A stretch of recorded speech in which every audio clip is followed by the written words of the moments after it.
बोलिए श्री सद्गुरु महाराज की जय।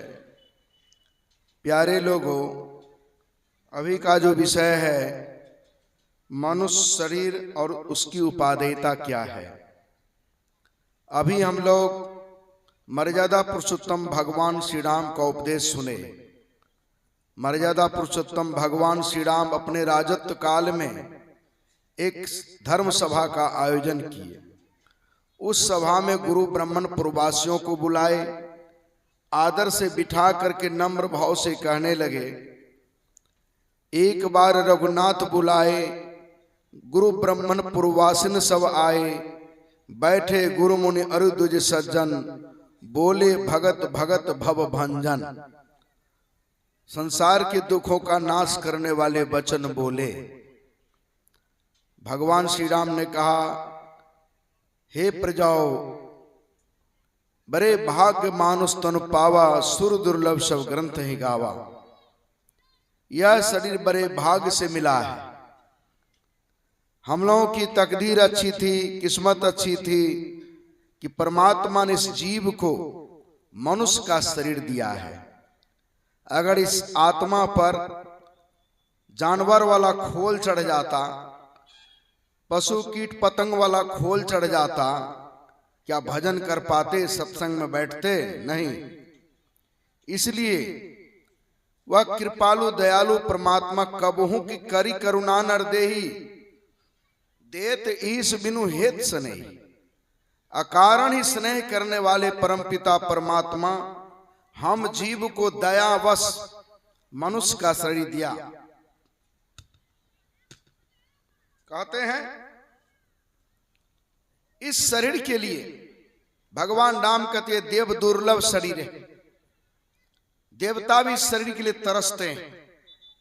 संत तुलसी साहब कहते हैं, नर्तन दुर्लभ देव को सब कोई कहे पुकार, सब कोई कहे पुकार देव देही नहीं पावे, ऐसे मूर्ख लोग स्वर्ग की आस लगावे। पुण्य छीन सोई देव स्वर्ग से नरक आवे, भर में चारों खानी पुण्य ताही काहि रिझावे। तुलसी सतमत तत्व गहे, स्वर्ग पर करे खखार, नरतन दुर्लभ देव को सब कोई कहे पुकार। मनुष्य शरीर के अलावे जो भी शरीर है, चाहे देवी देवता का शरीर हो, पशु पक्षी का शरीर हो, कीट पतंग का शरीर हो, चाहे जितने तरह के वनस्पतियों को देख रहे हैं, यह सब शरीर हो, ये सब भोग जोनी है। मनुष्य शरीर है जो कर्म जोनी है। मनुष्य शरीर हलवा बना भी सकता है और खा भी सकता है। यह उत्तम जीवन, यह उत्तम अवसर और किसी को प्राप्त नहीं है। देवता दो तरह के होते हैं, एक जन्मदेव, एक कर्मदेव।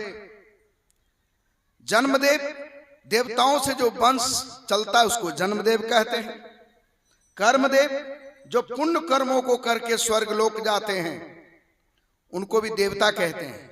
ये दोनों तरह की देवताओं की आयु सीमित होती है, और जो पुण्य कर्मों को करके स्वर्ग लोक जाते हैं उनका स्वागत होता है, फूलों की माला पहनाई जाती है, और उसी समय कह दिया जाता है कि देखो जी, इस माला में उतने ही पुष्प हैं जितने दिनों तक तुमको यहां रहना है।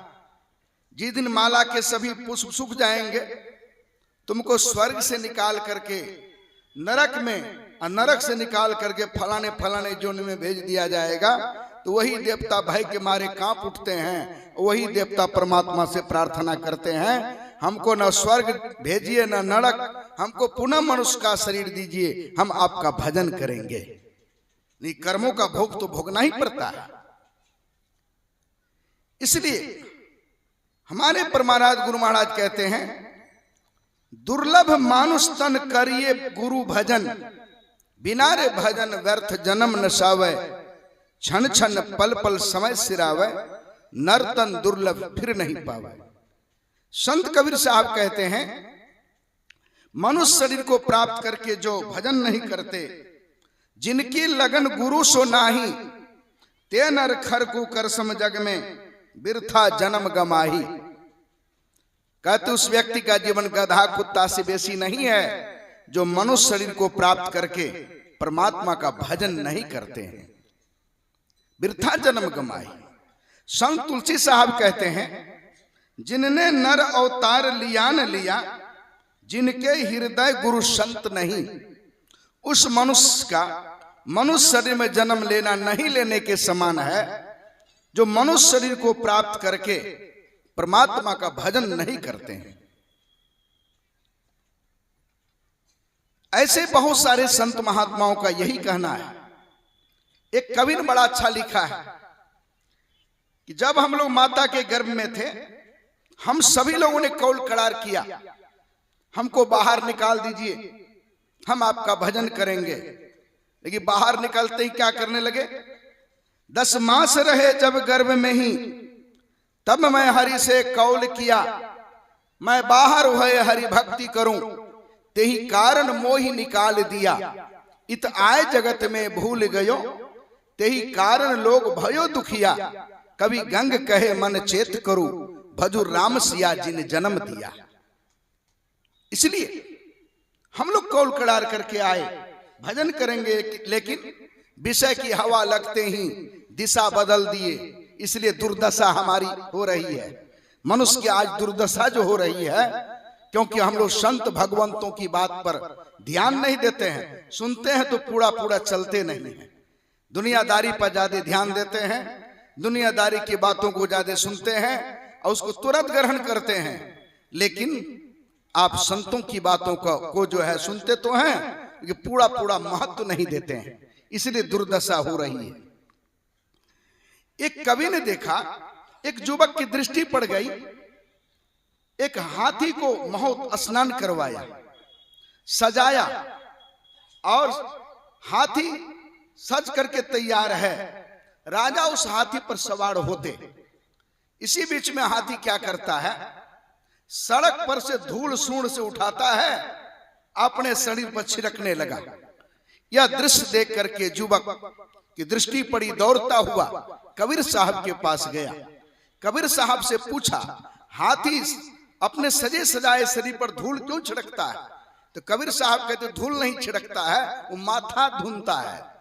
राज दुआरे बांधिया माथा धुने गजेंद्र, मानव जन्म कब पाइयो जो भजियो परमानंद। लेकिन मन संतुष्ट नहीं हुआ युवक का। युवक चला गया। उस समय के बड़े उच्च दर्जे के कवि थे, रहीम कवि। उनसे पूछा, हाथी माथे पर शरीर पर धूल क्यों छिड़कता है? तो रहीम कवि क्या कहते हैं, धूल धरत निज शीश पर, कह रहीम कही काज। युवक प्रश्न किया तो रहीम कवि उत्तर देते हैं, जही रज ऋषि पत्नी तरह सो खोजत गजराज। जिस चरण रज के स्पर्श से गौतम ऋषि की पत्नी अहिल्या पत्थर बन गई थी, भगवान श्री राम के चरण रज के स्पर्श से जो है पत्थर से वह मनुष्य के शरीर में बदल गई और मनुष्य हो गई। पत्थर से एक मनुष्य उत्पन्न हो गया, वह पत्थर मनुष्य बन गया। यह हाथी वही चरण रज खोजता है कि भगवान श्री राम कभी सड़क से गुजरे होंगे, भगवान श्री राम के चरण से स्पर्श रज इस रज में मिला होगा।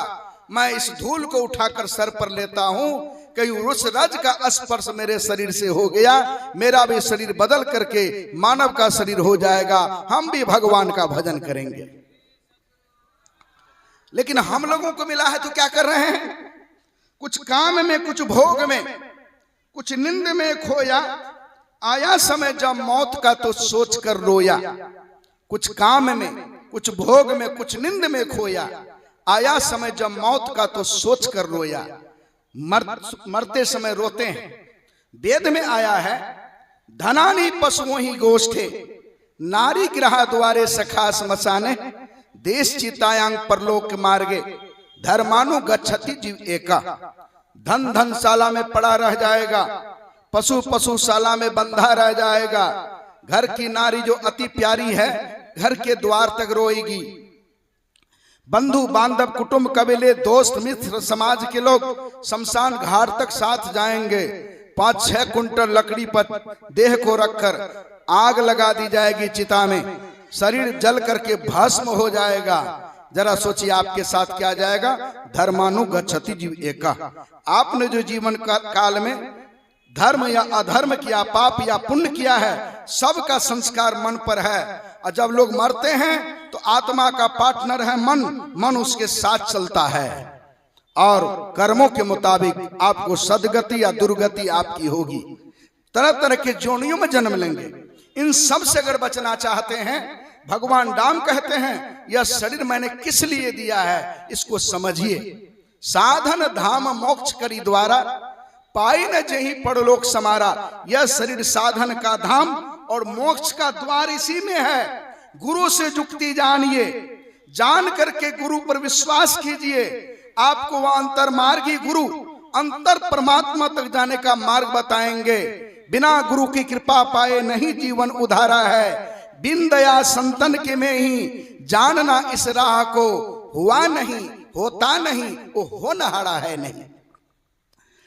एक नाम का जप, एक रूप का ध्यान, दृष्टि योग की क्रिया बतावेंगे और शब्द योग की साधना करके स्थूल सूक्ष्म कारण महाकारण केवल हो के पार, सुषमन तिल हो पिलतन भीतर, होंगे सबसे न्यार। ब्रह्म ज्योति ब्रह्म ध्वनि को धरि धरि ले चेतन आधार।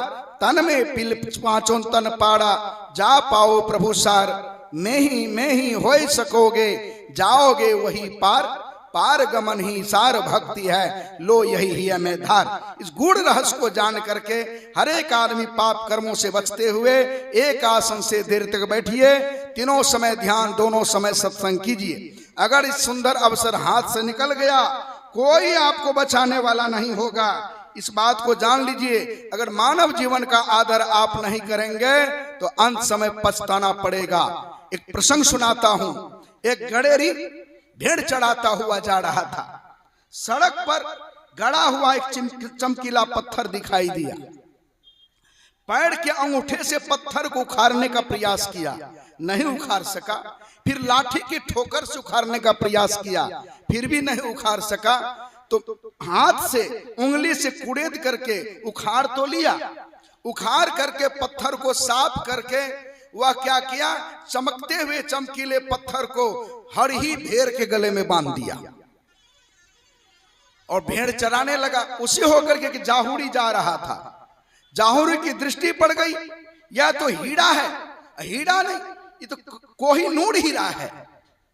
कोहिनूर हीरा है, इसकी कीमत तो कई करोड़ है। वह जाहुरी गडेरी के पास गया, कहा कि यह पत्थर हमें दे दो। कहा कि नहीं। तो जाहुरी कहता है 5 रुपया मैं तुम्हें देता हूं, 5 रुपया ले लो, पत्थर दे दो। तो गडेरी कहता कैसा मूर्ख आदमी है, इस साधारण पत्थर का 5 रुपया देता। उसको क्या पता था क्या है। 5 रुपया ले लिया, कहा जाइए पत्थर खोल लीजिए। वह जाहुरी गया, भेड़ को पकड़ा, पत्थर खोल लिया और खोल करके खुशी खुशी जैसे खड़ा हो रहा था, वह पत्थर हाथ से लुढ़का जमीन पर गिरा, हजारों टुकड़े में विभक्त हो गया और करुण ध्वनि उत्पन्न हुई टुकड़े से, हीरे के टुकड़े से। वो टुकड़ा क्या कहता है, ऐ जाहुरी, यह गडेरी ना मुझे जानता था ना पहचानता था। पैर से मेरा अपमान किया, मुझे दुख नहीं हुआ। लाठी से प्रहार किया, फिर भी दुख नहीं हुआ। फिर हाथ से कुड़ेद कर उखाड़ करके भेड़ के गले में बांध दिया, तब भी मुझे दुख नहीं हुआ, क्योंकि यह गडेरी ना हमको पहचानता था ना जानता था।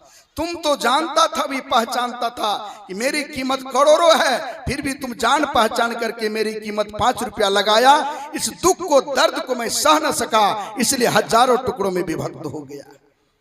विचार कीजिए प्यारे लोगों, अनमोल जीवन मिला है, इसका आदर सम्मान आप नहीं करेंगे। श्वास रूपी हीरा परमात्मा ने दिया है, ये जीवन छीन लिया जाएगा, दुर्गति को प्राप्त होंगे। मानव जीवन भक्ति करने के लिए मिला है, भक्ति करके अपना परम कल्याण बनाइए। बोलिए श्री सद्गुरु महाराज की जय। श्री सद्गुरु महाराज की जय।